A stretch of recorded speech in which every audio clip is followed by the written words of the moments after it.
Welcome to the MTBC Telling Our Stories podcast. I am your host, the Associate Pastor here at Mount Tabor Baptist Church, Daniel Nally. And this podcast is us here at MTBC at Mount Tabor sharing our stories. I hope you enjoy your time as you listen to the testimonies and the stories of people of our church. And I hope you share these stories with friends, people that are hurting, people that need encouragement. So let's give a listen to our story for the day.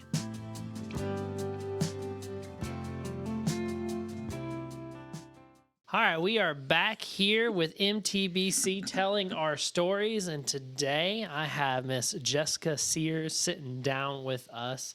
She is the wife of Michael Sears. You'll probably have seen or heard his testimony by now, but she's sitting down with us today. Jessica, I appreciate you taking time out of your busy day when you're chasing the girls and everything to sit down and talk.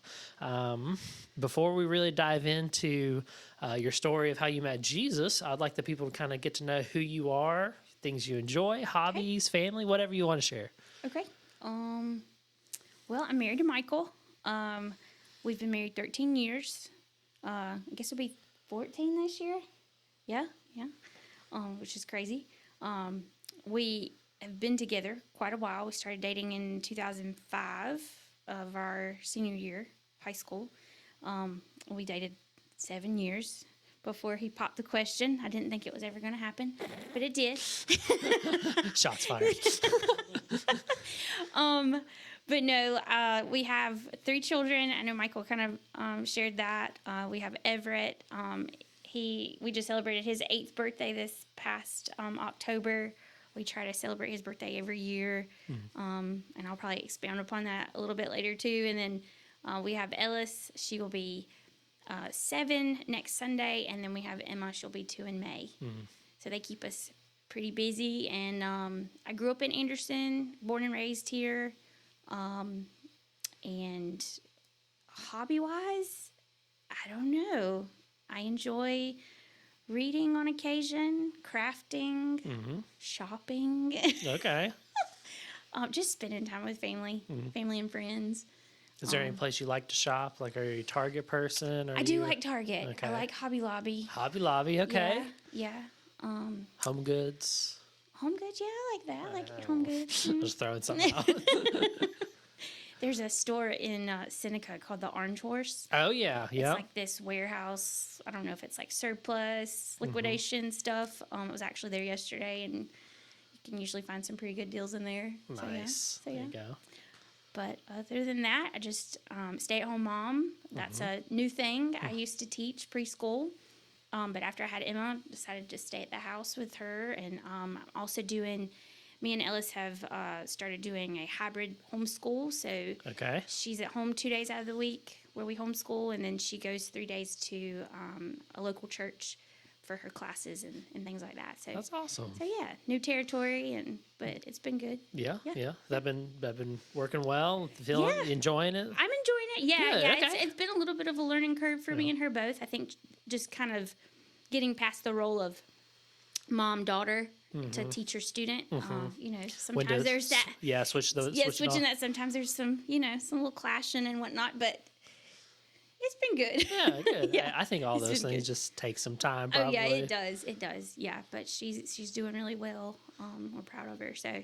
Good. So, yeah. That's awesome. What's her favorite subject? Oh, I don't know.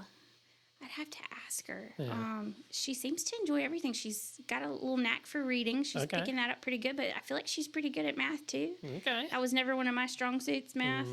Don't give me the numbers. Maybe I always joke that's why I taught preschool. I just need to teach them 1, 2, 3. Yeah. Nothing more. Yeah. More of the ABCs. Yeah. The basics. Yeah. I hear you. But yeah. Cool. Well, let's go ahead and dive in. Would you mind sharing your testimony, your story of how you came to know Jesus? Yeah. All right. So, like I said, I was born in Anderson. And then for a time we lived in Greenville. Me and my mom and my dad. It was just us. Parents worked. Of course, and I think my grandmother would watch me while they worked, and whatnot. But we weren't really in church when I was much younger, say from, I guess, newborn to up till 5. But I do remember we got back in church. Well, my mom always went to church. My dad didn't grow up in church, but we started going to Oakdale Baptist Church in Townville. So we started going there when I was 5, and we pretty much were there all the way through my youth group, like, all the way through high school. And again, like I said, just brought up there, learning about Jesus. Of course, not that my parents didn't tell me about Jesus at home or anything like that, but they did. I mean, they did. They, was instilling that in me, but we didn't really get into the church good until I was about 5.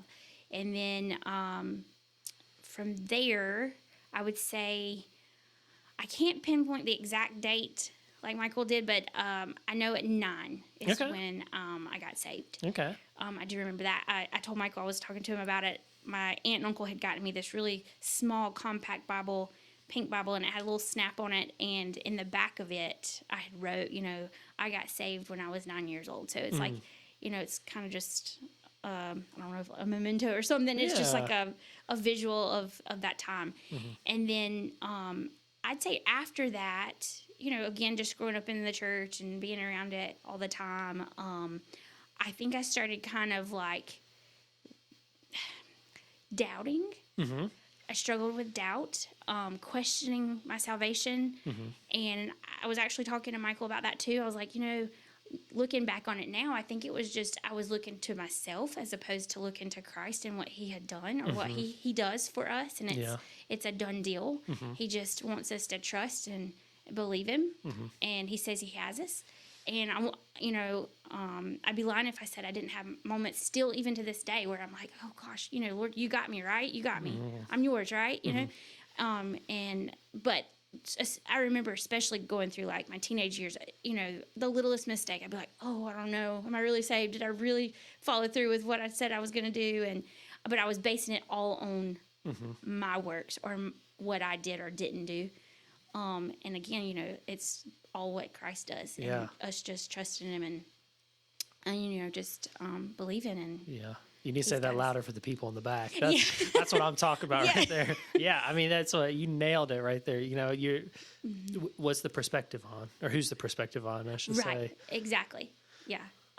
Definitely a anxious person. And I think a lot of that would stem too, just that fear of, I don't think I grew up in a hell and brimstone type style church, but at the same time, I was like, oh my gosh, like if I'm not really saved, like I'm going to hell, and that is the reality.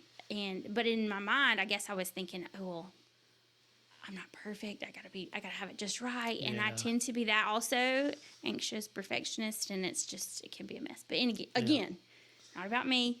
It's about Jesus and what he does for us. I think we need that daily reminder all the time. Yes. Yeah. Because it's tough to be a perfectionist in the Christian faith. That's for sure. Because we just don't do it. We just no. But I think there are a lot of people that will hear this and say, "Oh, I'm in the same boat. I wonder about my salvation. I wonder if I've messed up my relationship with Jesus." And what you saying, what it is about who Jesus is. Right. So that's awesome. Yep. Yeah, that's a good perspective to have for. I think another thing too is again banking on what he tells us in his word and his truth, and not leaning in on our own understanding, our feelings. A lot of times I let my feelings, my emotions get in the way too. Like I said, you get anxious, I get fearful about certain things and whatnot. And I would say one of my life verses, I learned this when I was young, and I've clung to it throughout the years, would be Proverbs 3, 5, and 6. And I'll just go ahead and share that. It's trust in the Lord with all your heart, and do not lean on your own understanding. In all your ways, acknowledge him, and he will make straight your paths. So that's been a verse that's always, I guess, stuck out to me, and Lord's used to remind me it's not about me, it's about him. And our thinking can be faulty at times, and especially if we're not looking to him. That's a good word. Now, with getting saved young and going through your life and walking out this faith of what does it look like to to trust Jesus, to not lean on my own understanding? Has there been instances in your life that where you say, well, I had to lean on Jesus during this? Oh yeah, for sure. I mean, I would even start around the time that Michael and I graduated from college. You kind of have your own plans in mind. I mean, not that I wasn't like wanting God to be in the center. He was. I believe he was there in the center.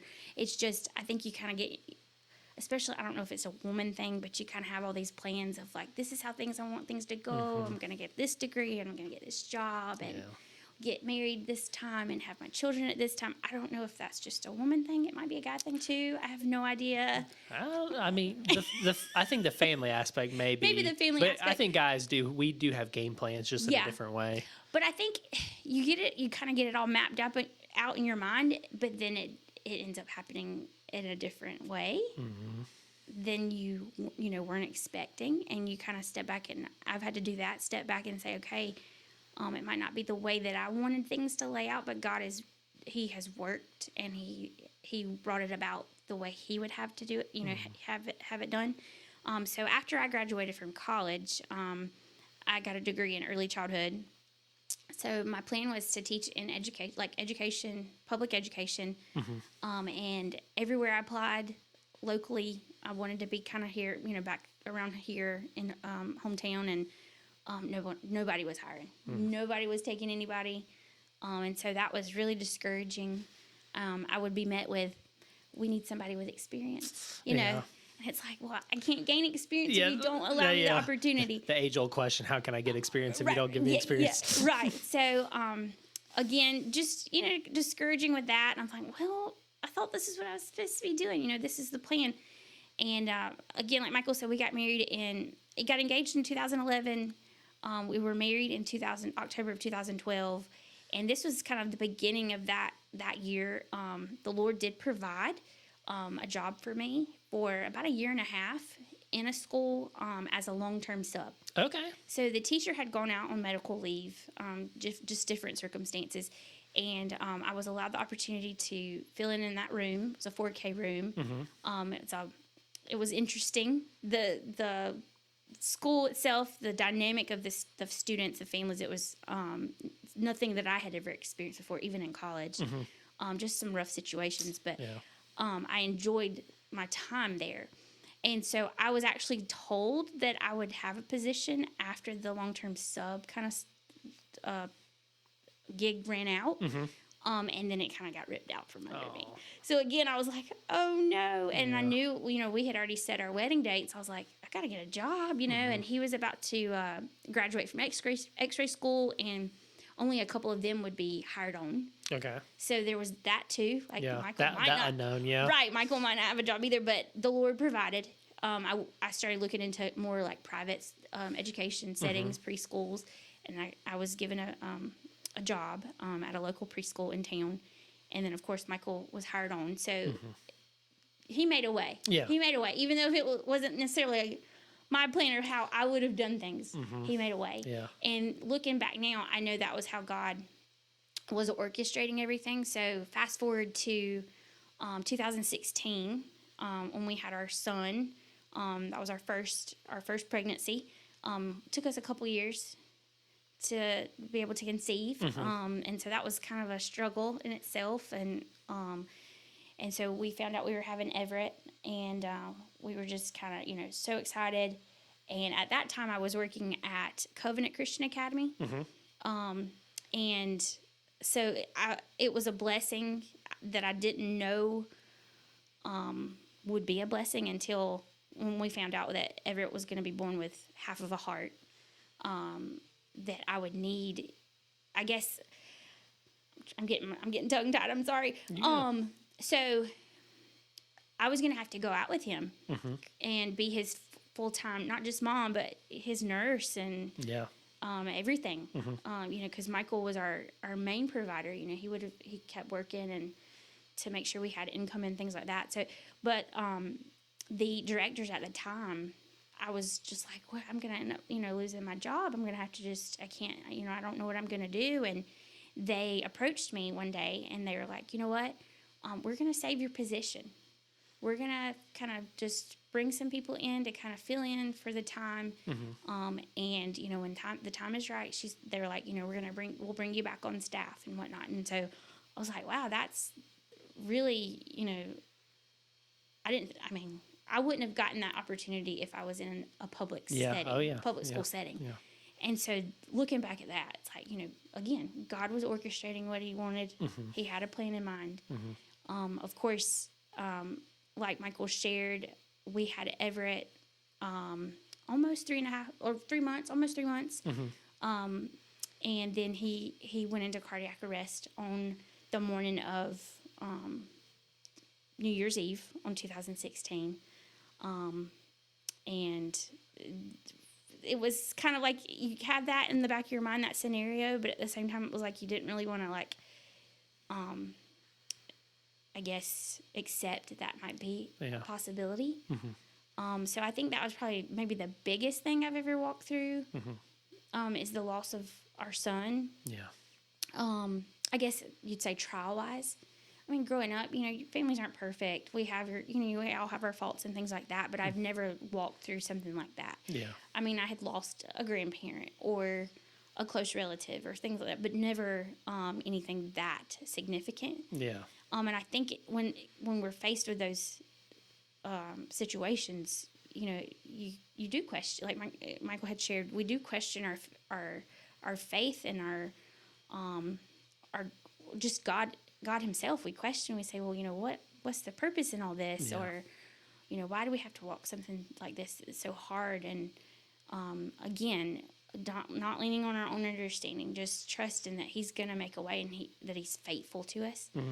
And he definitely was faithful to us. Even prior to us going to MUSC, God started putting people in our path who were walking this road with children with heart defects. Emerson Rose Heart Foundation, it's based on their daughter. Their daughter had the same thing Everett did, and they lost her. Just, I guess, the Lord placing those people in the right putting community around you. And so we were being cared for. And even our time in MUSC, there were friends of, like, my mom has a cousin who has a friend that lives in Charleston, like right there where the old MUSC hospital, like Children's Hospital, used to be. And she provided her home. Oh, wow. It was like a rental home, and she was like, y'all can stay as long as you need. Oh, that's awesome. So little things like that ended up being big things. Because, you know, we wanted to be there with our baby, and whatever, you know, we made it possible, whatever, you know, and people were just like, here, help do this or have this. And again, it was God kind of putting those people in our paths and whatnot. Well, I think it's a neat thing that y'all got to see the actual hands and feet of the Lord and his church and everything move. Because I think we talk about church a lot, but the church is people. That's kind of why we talk about this, our stories and whatnot. And you kind of got to see the true work of God's people through that. For sure. I mean, that's very encouraging. And I think that lines up exactly with what you're talking about, of trusting the plan, that you had it planned out, but it wasn't as what you would thought. Which is tough. I mean, going through that, I think it's healthy that we question God. I think it's, I think he can handle that. I think we look at Job and David and those people, and, you know, there's some questioning that's going on there. But looking back on it now, like what would you say to someone that may be going through that, or maybe experiencing similar things that you and Michael have experienced? What would you say to them at that time, of them sitting through this right now? You know, going back to, say, like the Emerson Rose Heart Foundation, there's been countless opportunities for us to get involved. I know Michael mentioned that he does the golf tournament every year, and they just had like a little heart gala. They like just ways to kind of raise funds to be able to provide for these families. But sometimes, and even now, I struggle with sharing about our story, because, especially to other heart families, because I don't want to ever discourage them. Sometimes I think I let that stop me, because I think, well, you know, our baby's not still here with us. I mean, we know where he's at, we know he's with Jesus, but I think sometimes I let that hinder me, and I don't need to do that. I think that that's something, I guess, recently that, the Lord's kind of brought up to me, like, it's okay to share your story and to be an encouragement to somebody else. And again, I would just tell them, we have Jesus. He's our hope. He's our only hope. Yeah. And it's going to be hard. It's going to be tough. There's going to be those long days, those long nights. There's going to be those moments where you're like, I don't know what's going on. And you just cry out to the Lord, and he gives you the strength that you need to carry through. He sustains you, especially after, we lost Everett. It was really, really hard. I'll be honest. I didn't want to go on anymore. I didn't want to really live. I was like, well, baby, the Lord had given us this baby boy, and I was like, if I can't have my baby boy, I don't know, and I hate to say that, but that was kind of like my reality in that moment. And I know you had kind of touched base on Michael and I, our relationship, and the Lord has been gracious to us.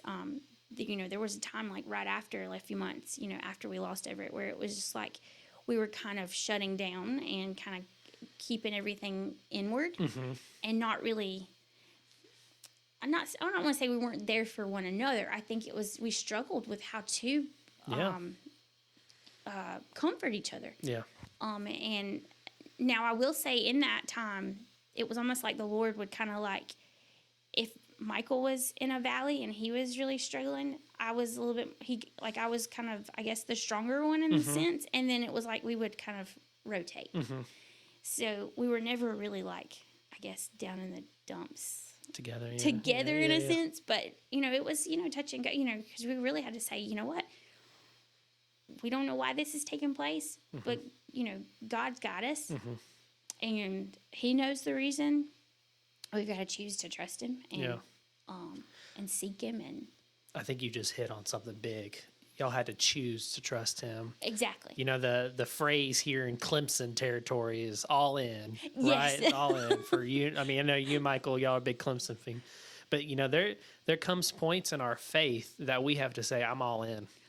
No, Exactly. I mean, this is awful. I hate this God, but I choose to trust you. I choose to say that I'm still all in on this.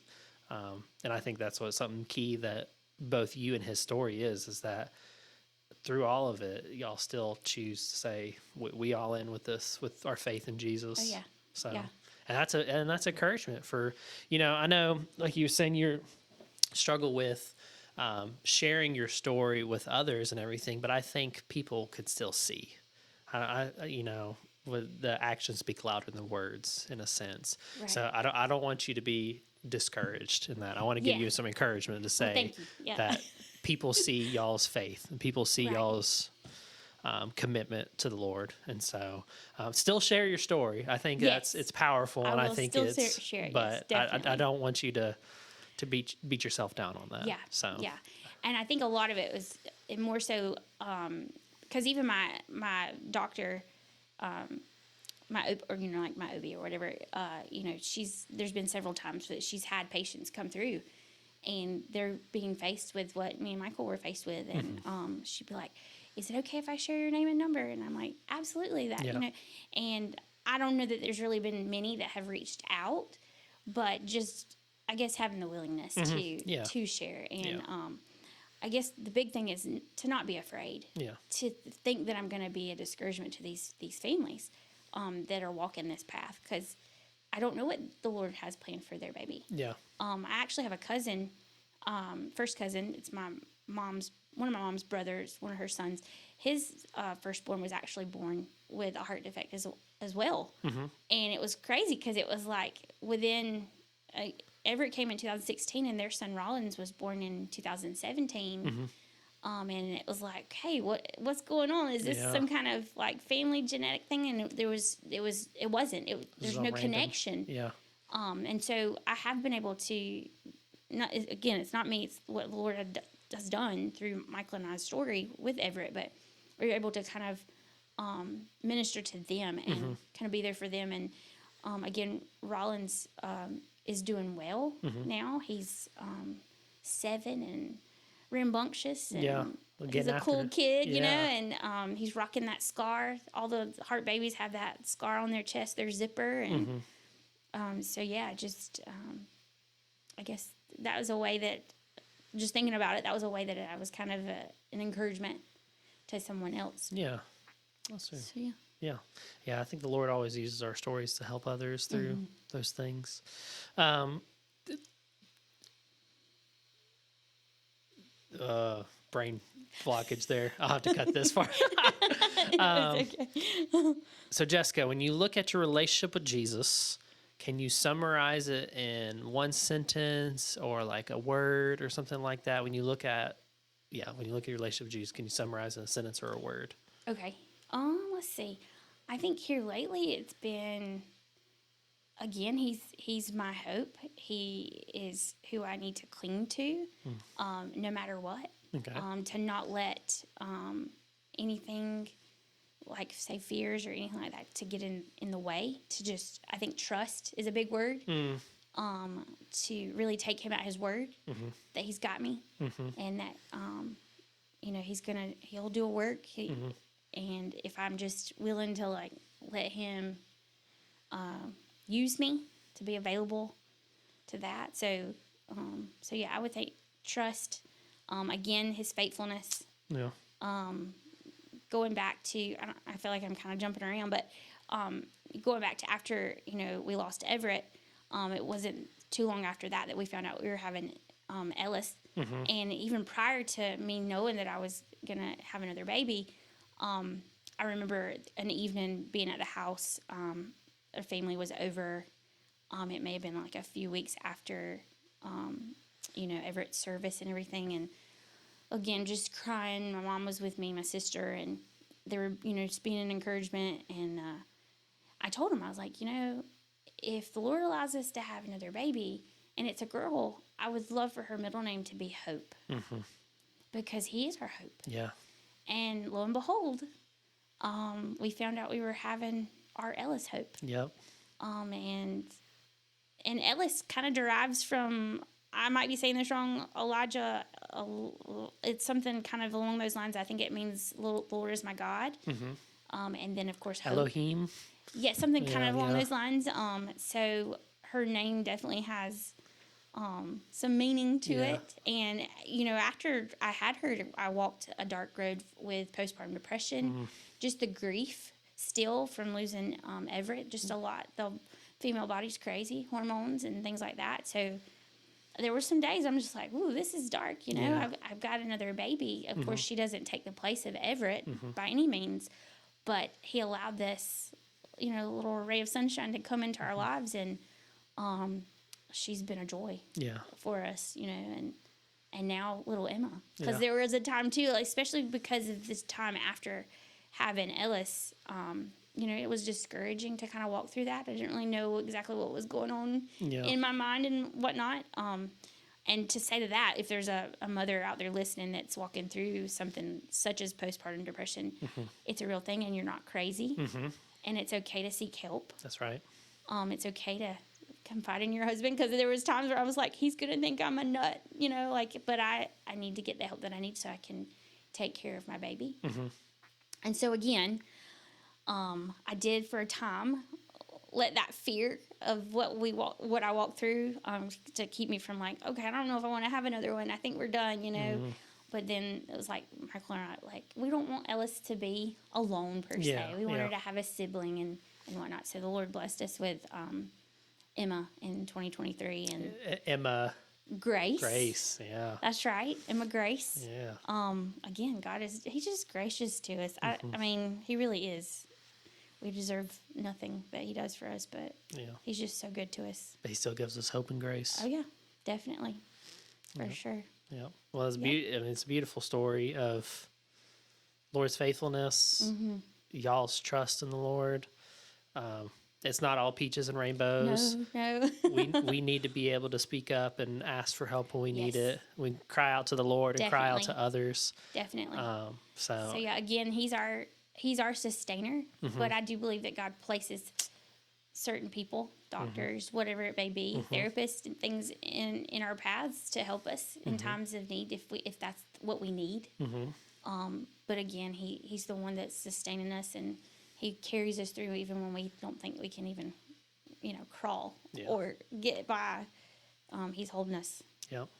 Yep. He sustains us, taking care of us. Yep. Yeah. For sure. Well, Jessica, I appreciate you sitting down and sharing your story and all that y'all have been through. I can guarantee that someone will hear this and be encouraged.